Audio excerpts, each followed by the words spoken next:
Hello बच्चों, चलिए अपने प्रश्न को पढ़ते हैं। इसमें लिखा है कि एक पतली छड़ का द्रव्यमान m तथा लंबाई l है।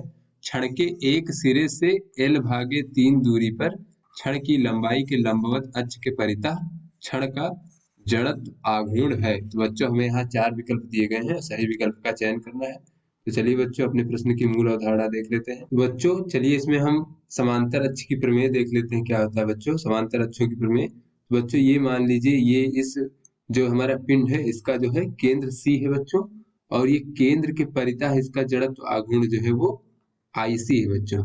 और ये हमारा बच्चों कोई दूसरा अक्ष है, इसके परितः जो है अगर हमारा जड़त्व आघूर्ण I है बच्चों, और इन दोनों समांतर अक्षों के बीच में जो दूरी है उसको हम स्मॉल r मान लेते हैं बच्चों इस प्रकार से।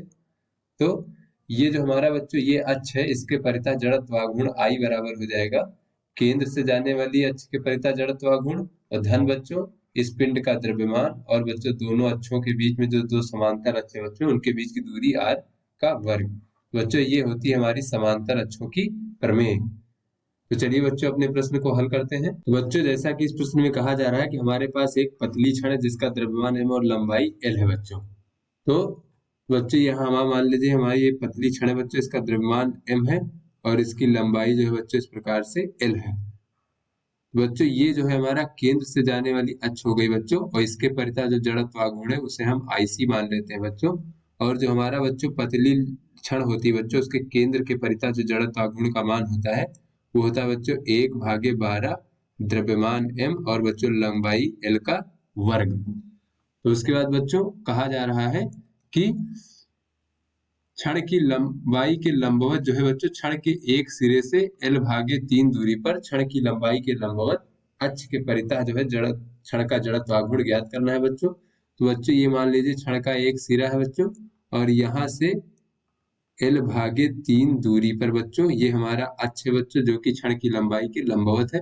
तो इसके परितः जो है जड़त्व आघूर्ण I का मान हमें ज्ञात करना है बच्चों। तो यहाँ से बच्चों अगर हम समांतर अक्ष की प्रमेय से देखें तो I बराबर हो जाएगा हमारा बच्चों IC और धन बच्चों छड़ का द्रव्यमान m, और दोनों समांतर अक्षों के बीच की अगर हम दूरी देखें बच्चों ये दूरी, तो बच्चों इस दूरी को अगर हम r मान लें बच्चों तो हमें पता है कि कुल लंबाई l है बच्चों।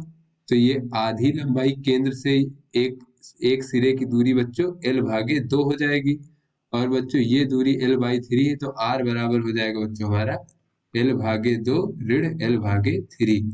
तो यहाँ से बच्चों r का मान हमें प्राप्त हो जाएगा l/6। बच्चों यहाँ पे दोनों जो r का वर्ग होता है बच्चों समांतर अक्ष की प्रमेय में, तो यहाँ से I का मान हमें प्राप्त हो जाएगा 1/12 गुणे ml का वर्ग, और धन बच्चों m, और r का मान रख देंगे l/6 तो इसका वर्ग हो जाएगा l का वर्ग भागे 36।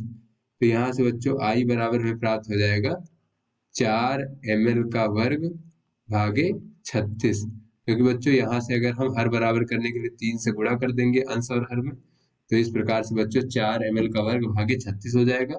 तो यहाँ से बच्चों ml का वर्ग भागे 9 प्राप्त हो जाएगा, 4 9 36। तो बच्चों छड़ के एक सिरे से l/3 दूरी पर छड़ की लंबाई के लंबवत जो हमारा बच्चों ये अक्ष है, तो इस अक्ष के परितः जो जड़त्व आघूर्ण I का मान है वो हमें प्राप्त हो गया ml का वर्ग भागे 9।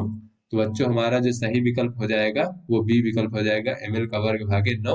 तो आशा करते हैं आपको समझ में आ गया होगा। धन्यवाद।